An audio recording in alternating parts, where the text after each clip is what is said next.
जय Jagannath good evening समस्ते केमती अच्छा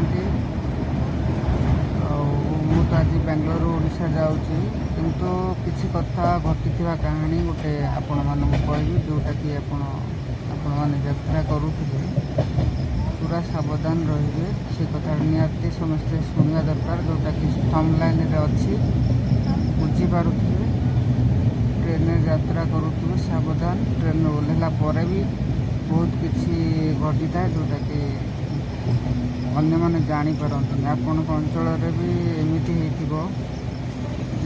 ट्रेन आसुवा लोक 2 दिन 3 दिन ओह्लै सारा पर भी से घरे पहुँची पारती ना तार कारण सब कौन आपण मैंने जानी ना स्टेशन ओह्लैले घर को आसवा कथा घरे पहुँचले कौन से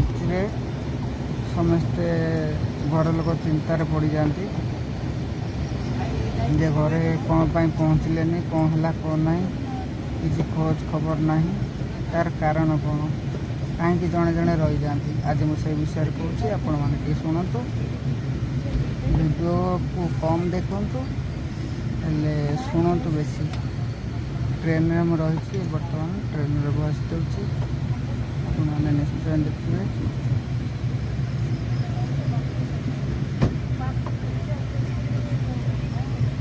ट्रेन में ओह्लैला भुवनेश्वर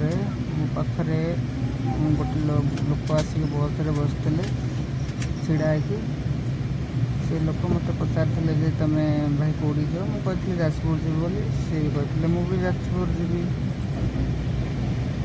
तापर कौन होता एमती आम बहुत समय कथबार्ता होती केते वर्ष है रोला मुझे मुझे 3 वर्ष है रोचे सी मत पचारे तुम एत लगेज कौन आन बेंगलोर कहली मो भौणी बाहर आईके आस 3-4टा लगेज बहुत जिनस नहीं आसी सी कहते मुझे बेंगलोर रोचे मुझे जिन आने कम जिन आनी किंतु मेन कथा सी चोर थे बोली मुझे जानी से विषय कथा हो से भुवनेश्वर बादामबाड़ी जाए आसते मो सागर तापर जमती आम नॉर्मली कथबार्ता होती जमती समस्ते कथबार्ता हुए जे कौन कर कौन ना एमती सब आसलु बादामबाड़ी जो आम ओह्लैलु से सी मोर गोटे बैग्रे गोटे चेन खराब हो जाता से समय मो चेन दबा भर से लोक जाई ना मो पाखर कहीं बादामबाड़ी मत आ गए बस धरवा पड़ता बादामबाड़ी जाजपुर टाउन को आ गए बस धरवा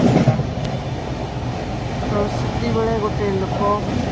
आउ गोटे लोक आसते मोर जो चेन खराब हो जाता मो चेन टा ठीक ठाक करी ये लोक मो पाखे अच्छा से भुवनेश्वर आसी सी लोक थे मो पाखे से चेन टा ठीक हवा भितर आ गोटे लोक आस मो सहित माने साइड्रे बसिक दौड़ी पलैते ये मो पाखे जो लोक थे से लोक कहते कि देख देख ये गोटे सुना चेन मोती एमती सब नहीं पड़ोची कार मुझे कथा ध्यान दे नापर गला मुझे मो बैग ठीक है मुझे चलला भर आ गए लोक देखा सी कहते जे मोर गोटे सुना चेन मोती बाहुटी एमती मुझे आसुली गोटे चोरटे ये नहीं पड़ा आपण मैंने देखते कि ये लोक कहले ना आम देखिनु तापर कथा कौन घटला आम कि बाट चली तापर पुणी से जी फास्ट बसी चोरटा दौड़ी पड़ा प्रथम से चोर आम आगर सामने देखाई से लोक देखा ये कहले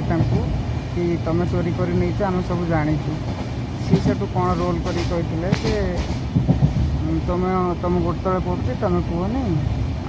आदि आपण जानते ताहले गोटे काम करूँ मोर तो भूल है मु लोभर चोरी करदे मत चलतु ना आम भाग करके जिनसा को नहीं जा 3 जन से जानी नी मैं चोर बोली मो पूरा विश्वास अच्छी माने कहली चल आर पटक जा गोटे कौन था 17 बजार कि कौन थी मोर मन पड़ूना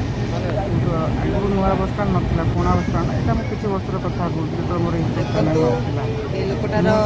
ତାପରେ ପରେ ଯାଇଥିଲି, ଟିକେଟ ନାହିଁ, ମାନେ କହିଲେ ସେପଟୁ ଚାଲ ସେ ଆମେ ଏକ୍ ସାଇଡ୍ ଭାଗ କରି ଗୁଞ୍ଜେଇକି ନେଇଯିବା। ବସିଛନ୍ତି। ଯେତିକି ଭାଗ ହେବ ଜଣକା 70-80 ଟଙ୍କା ଲେଖାଏଁ ଭାଗ ପଡ଼ିବ। ଯେତିକି ଜିନିଷ ଆମର ଅଛି 3 ଜଣ ଆମେ ଭାଗ କରି ନେଇଯିବୁ। ସେତେବେଳେ ମୁଁ ଜାଣିନଥିଲି। ମୁଁ ତାପରେ ତାଙ୍କୁ ଆନସାର କରିଥିଲି କ'ଣ, ଯେ ତୁମେ 2 ଜଣ ଭାଗ କରିକି ନେଇଯାଅ, ତୁମର ବେଶୀ ଲେଖାଏଁ ଭାଗ ପଡ଼ିବ। ଆଉ ସେ ଜିନିଷ ମୋର ନୁହଁ, ମୋ ଚୋରି ଜିନିଷରେ କେବେ ଭାଗ କରେନି। ଆଉ ମୁଁ ମୋ ପରିଶ୍ରମକୁ ମୁଁ ବେଶୀ ଭଲ ପାଏ, ପରିଶ୍ରମ ପଇସାରେ ମୋତେ ପସନ୍ଦ ଥାଏ। ଏତିକି କହିକି ମୁଁ ମୋର ଆଗକୁ ବଢ଼ିଥିଲି। ମୁଁ ଯେଉଁଠୁ ମାନେ